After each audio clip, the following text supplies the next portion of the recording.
I'm a 56-year-old woman, and until recently, I'd been living alone in a modest but cozy two-bedroom home that I'd worked hard to keep up. Things were quiet, predictable, and peaceful until my son, his wife, and their two young kids lost their home. They had hit a rough patch financially, and with nowhere else to go, they came to me. At first, I didn't think twice about taking them in. I love my son deeply, and when he told me it would only be for a few months while they saved up to get back on their feet, I thought it would be manageable. After all, family is supposed to help each other in times of need, right? He assured me they'd do everything they could to keep things tidy and cover some expenses, and with his wife's job just starting up again, I trusted they'd be out before long. But as the months went by, it became clear that a few months was stretching far beyond what any of us expected. Within the first 6 months, I started to notice little things. I'd expected them to save, cut back on unnecessary expenses, and work on finding an affordable place. But every time I'd ask, there was always a reason it was still too soon. At the same time, I saw them spending on things that didn't look very frugal: new toys for the kids, takeout dinners, and weekend outings. I tried to brush it off, thinking maybe they just needed these small pleasures to get through a tough time. However, small issues became bigger ones. The guest room, once tidy and quiet, became a mess of toys, clothes, and bags. The living area turned into their extended storage space, and my once cozy space now felt crammed. Everywhere I turned, there was a stroller, baby bottle, or toy lying around. I found myself stepping over Legos, sweeping up endless crumbs, and picking up after everyone. I hadn't realized how much I valued my space and quiet until it was gone. And then there was the noise. I'm not against kids being kids, but it was hard to find even a moment of silence. They were full of energy, running up and down the house, knocking things over, and disrupting any quiet I tried to carve out for myself. I'd gone from a quiet home to a chaotic one, and my nerves felt stretched thin. When I hinted that I needed my own space back, my son assured me they were working on it, but there was little action to show for it. The financial strain slowly crept in too. They promised they'd pitch in with groceries and utilities, but more often than not, it was me covering everything. At first I didn't mind, extra food here and there, higher utility bills, nothing too big. But over time, the expenses kept piling up, and I found myself dipping into savings more than I'd planned to keep up with the household demands. When I brought it up, my son would promise to help out next month, or say they were tight on funds. His next month came and went without a change. After nearly a year, I started dropping stronger hints, asking when they might be able to find a place of their own. My son would brush it off, saying they just needed a bit more time. Every conversation ended the same way, and I felt as if my words didn't carry much weight. Then, out of the blue, they shared the news that they were expecting another child. I smiled and congratulated them, but inside, I felt dread wash over me. It was hard enough with 2 kids, and I couldn't imagine how much more crowded things would feel with another. I tried not to let my growing frustration show, but it built up slowly. Each day, I felt more like a guest in my own home. My private sanctuary was no longer mine. The constant noise, clutter, and chaos filled every corner. My son had promised they'd start paying rent to help out, but the payments were inconsistent at best, with him often forgetting until I reminded him. And even then, it wasn't much. The wear and tear on my house was becoming more obvious, too. Furniture that had lasted me years now showed new scuff marks and stains. My kitchen appliances took a beating from constant use, and the bathroom needed repairs from the added strain. Every time I tried to nudge them toward looking for a place, it felt like they had a new reason why it couldn't happen yet. My son would reassure me that he just needed a little more time, a bit more money saved, or for something else to fall into place. He never seemed to take it seriously when I'd try to set boundaries or bring up the toll this was taking on me. Part of me resented the situation, but I held back, afraid of stirring up any family conflict. I didn't want to cause tension or push my son's family away, especially when I knew they were struggling. But with each day, I felt more and more trapped, unsure of how to ask them to leave without creating a rift. All I wanted was my space back, a place to unwind and be myself, without the constant demands, noise, and financial burden. The stress kept building, and I knew things couldn't go on like this forever. I just didn't know how to make that clear without losing my family in the process. Update 1. After nearly a year of this arrangement, I knew something had to change. I couldn't go on like this indefinitely, so I decided it was time for a serious talk with my son and his wife. One evening, after the kids were settled down, I invited them to sit with me in the kitchen. I calmly suggested that they start thinking about finding a new place and reminded them of the original plan. This was meant to be temporary. I tried to be gentle, knowing how hard things had been for them, but I also needed to make it clear that it was time to take some steps forward. My son nodded along, but his response was full of excuses. He explained that with rising costs, they hadn't managed to save up as much as they'd hoped,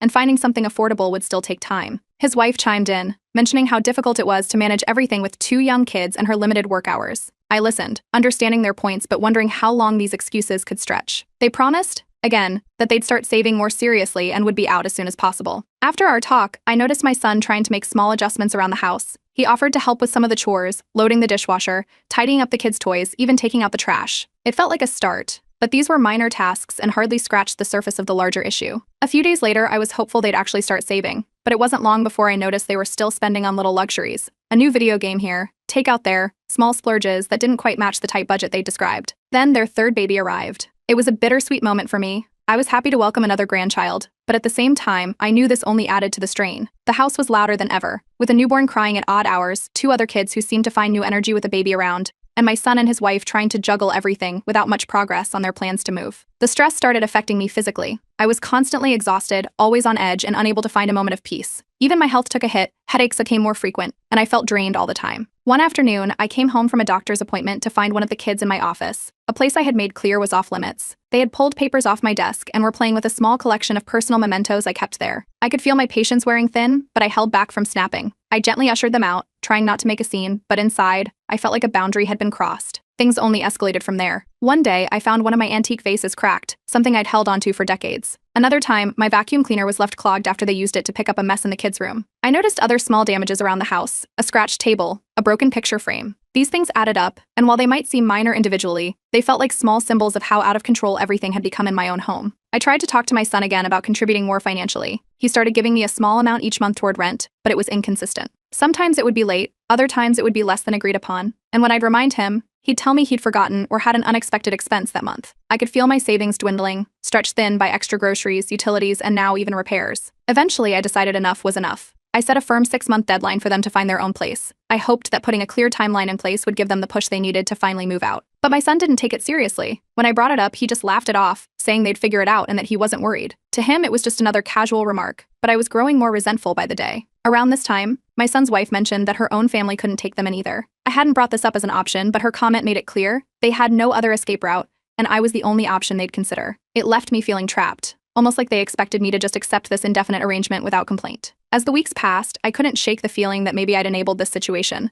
By providing a safe space, had I unintentionally made it easy for them to avoid responsibility? I'd hoped to be a supportive mother and grandmother, but instead, it seemed like I'd been too accommodating, letting them take over my space, my finances, and my peace of mind. I felt torn, not wanting to push them away but unable to keep living this way. It was becoming painfully clear that my gentle nudges and subtle reminders weren't going to change anything. This was no longer a short-term favor, it was turning into something much larger, with no end in sight. And while I still loved my family, I realized that I needed to make a plan for how to reclaim my life and my home before it was too late. Update 2. With 6 months ticking away and no real sign of change, I decided to establish some house rules. It seemed like a fair middle ground, something that could allow me to reclaim some personal space and set boundaries without forcing them out immediately. I made a list, quiet hours after 9 p.m., keeping the kids out of certain areas like my office, and a request that they clean up after themselves promptly. I explained it all calmly, hoping this would improve things a little. At first they nodded, but in practice, nothing changed. The kids still burst into my office when I left the door open by mistake, toys and clothes were left scattered everywhere, and the noise after bedtime was impossible to ignore. Even my requests for some quiet during the day went ignored, with my son and his wife barely acknowledging the rules I'd set. They were treating my home as if it were theirs alone,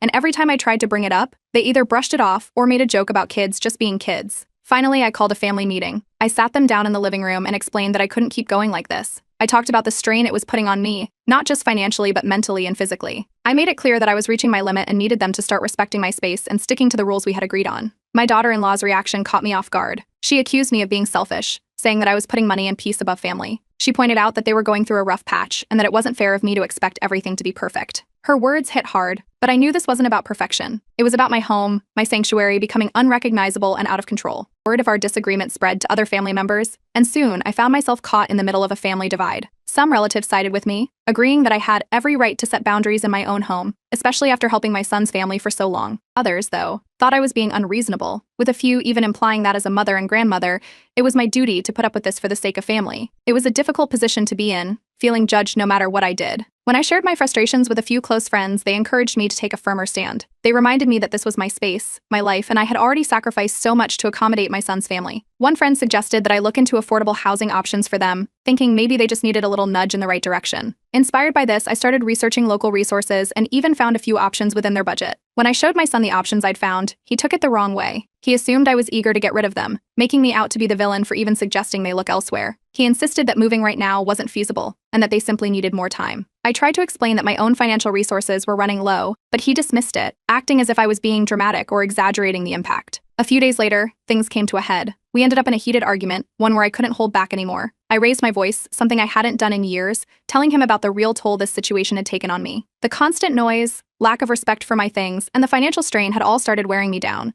I wasn't trying to push them away, I just couldn't keep going like this. The stress finally took its toll on me physically. I had a minor health scare, nothing too serious, but enough to wake me up to the fact that I couldn't let this go on indefinitely. My doctor advised me to take it easy, focus on my well-being, and try to reduce stress wherever possible. It felt almost impossible to do that with my current living situation. Desperate for a solution, I reached out to a local community organization that helps families find housing. I thought they could assist my son's family, but when I suggested they consider the support, my son brushed it off as unnecessary. He kept saying they'd work it out on their own, still assuming that my worries were an overreaction. Each day, my desperation grew. I had tried everything: rules, gentle conversations, family meetings, even external help, and nothing seemed to make a difference. They dismissed my boundaries, ignored my financial limits, and seemed to think I was overreacting every time I raised an issue. I had always been there for my son and his family, but it was clear now that my kindness was being taken for granted. Realizing that gentle nudges wouldn't work, I knew I had to prepare for a tougher conversation. Update 3. After trying every gentle approach, I finally decided that I had to set a firm deadline. One evening, I sat down with my son and his wife, and I laid it out clearly they had 3 months to find a new place.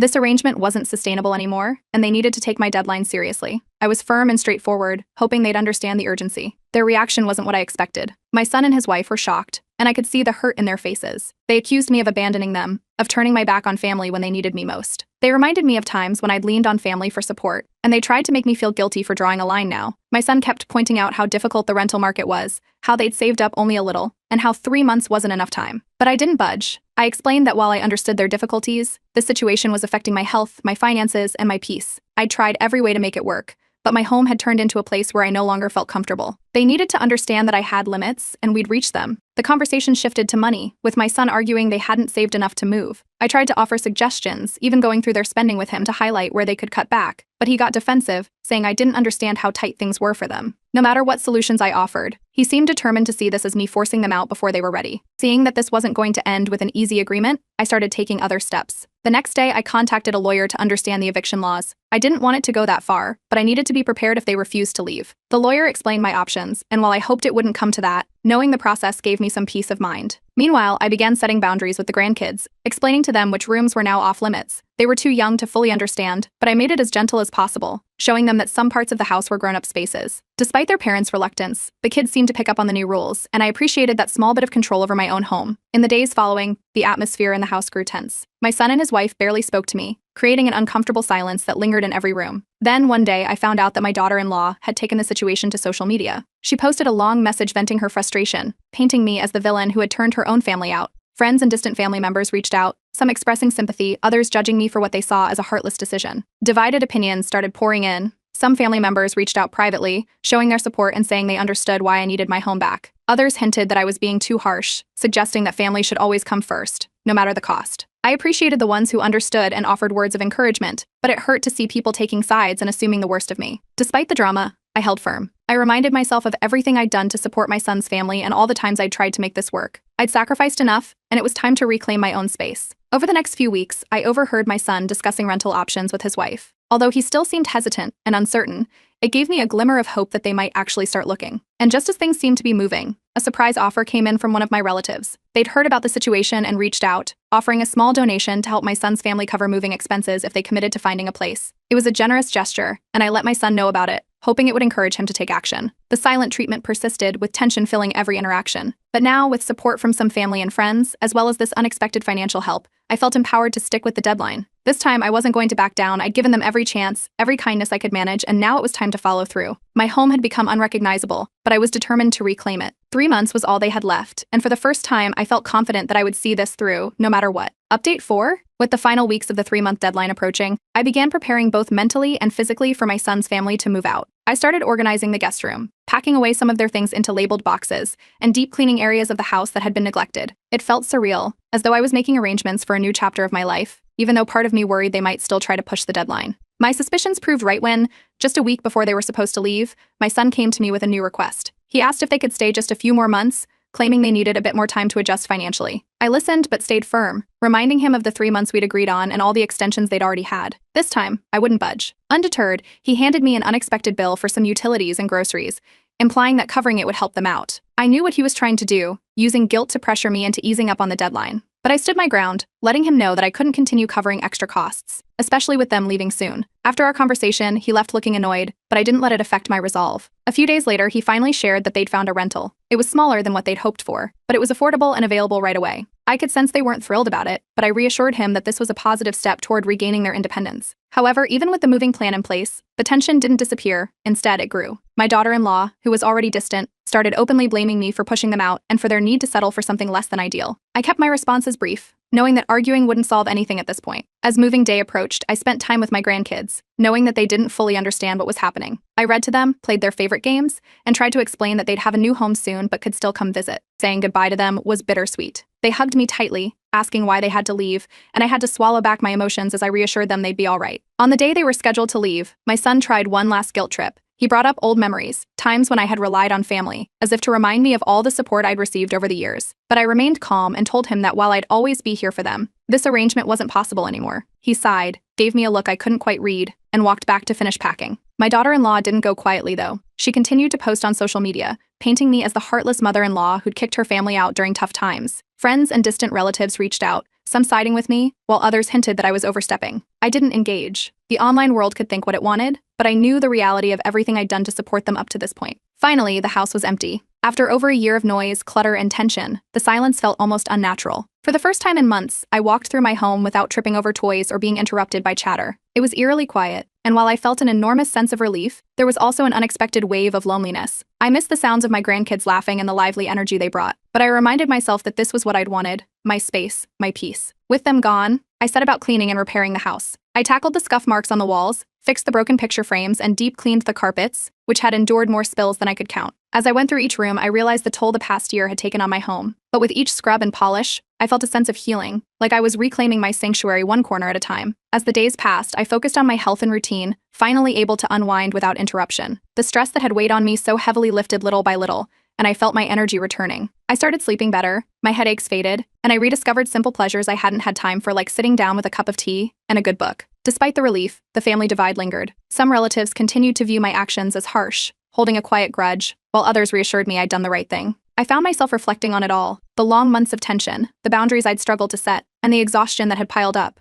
I realized I had been right to prioritize my own well-being, even if it hadn't been easy. I loved my family, but I couldn't keep sacrificing myself to meet their endless needs. In the end, I knew I'd made the right choice. My home was mine again, and I could finally breathe without feeling overwhelmed. Update 5. With my son and his family officially moved out, I felt an initial wave of relief as the house settled into a peaceful quiet I hadn't experienced in over a year. The silence was a new kind of comfort, and I found myself savoring simple routines without interruption, sitting down with my morning coffee, catching up on reading, and reclaiming every room that had been overtaken. I'd missed this sense of control and solitude, and the peace felt like a long-lost friend returning. Not everything felt completely settled, though. I caught myself thinking about whether I'd made the right choice, especially when I thought of my grandkids. I missed their laughter and hugs, and there were pangs of guilt that would creep in, making me question if I could have handled things differently. But I reminded myself of everything I'd tried, all the months I'd stretched myself, and I knew I couldn't have done much more without losing my sense of self. Then, after about a week of this new routine, my son started visiting regularly, often bringing the kids. The first few visits were wonderful. He'd drop by for a short while, let the kids play in the yard, and it was a pleasant way to reconnect. But soon, these visits started stretching longer and longer. I noticed the kids slipping back into old habits, leaving toys around and wandering through the house as if it were still their home. My son would sometimes use my kitchen supplies or leave things out, little reminders of the months of mess and chaos that had only just started to fade. After a few too many of these extended visits, I had to set a gentle but clear boundary. I let my son know that while they were welcome to visit, this wasn't their home anymore, and there were limits on how long they could stay. He seemed to understand, nodding along, but there were hints of resistance. Every now and then he'd mention how cramped the new place was, subtly suggesting that they could use my house for extra space when needed. I kept my response simple, gently reminding him that their new home was where they needed to settle. Over time, I started reinforcing these boundaries. I set specific visiting hours, letting them know that while I loved seeing them, I needed my own space too. During one visit, my son tried to tug at my heartstrings, pointing out that the kids missed coming home and didn't understand why things had to change. I stayed calm and explained that while I'd always be here for them, their home was now somewhere else. It wasn't an easy conversation, but it felt necessary to keep things balanced and healthy. In the midst of all this, I started reaching out to the family members who had supported my decision. I focused on repairing connections that had become strained and leaning on friends who had been a solid support throughout this ordeal. Their encouragement helped reinforce my choice, and I found comfort in their understanding. I knew that while my decision hadn't pleased everyone, the people who mattered understood. Occasionally, my son would hint at financial issues, subtly mentioning expenses they hadn't anticipated. Each time, I'd listen and nod but didn't offer help. I'd learned from past mistakes, and while I empathized with their situation, I knew getting involved again would only reopen old wounds. My daughter-in-law, meanwhile, continued her online complaints, portraying me as the parent who turned her back on family in their time of need. I chose not to respond or engage, letting her tell her side however she pleased. My family and friends who truly knew me stood by my decision, and that was enough. With my home and time finally back to myself, I began picking up old hobbies, things I hadn't had the energy or space for in ages. I joined a book club, started going on morning walks, and even signed up for a painting class. The time I'd spent managing household chaos was now filled with small joys that brought me a sense of renewal. My home felt lighter, my spirit felt freer, and for the first time in a long while, I felt fully in control of my life. Sometimes, I'd look back on the months when my house had been filled with the noise and activity of my son's family. I recognized how much I'd sacrificed during that time, but I also saw the strength it had given me to finally assert my boundaries. The experience had been challenging, yes, but it had shown me the importance of maintaining a space that I could truly call my own. One day, my son and I had a final, heartfelt conversation. I made it clear that while I loved them deeply and would always be there when they needed support, my home was now my own space to enjoy alone. I reminded him that he and his family had their own home to build memories in, and this was a chance for them to grow independently. He listened, reluctantly but respectfully, seeming to understand that these boundaries weren't about pushing them away, but about creating a healthier relationship moving forward. In the end, I knew that standing my ground was the right thing to do. The bond with my son remained, and I was hopeful that with time, our relationship would strengthen in a way that respected both our needs. My home was mine again, and I could finally look forward to each day with peace, purpose, and the freedom to live life on my terms.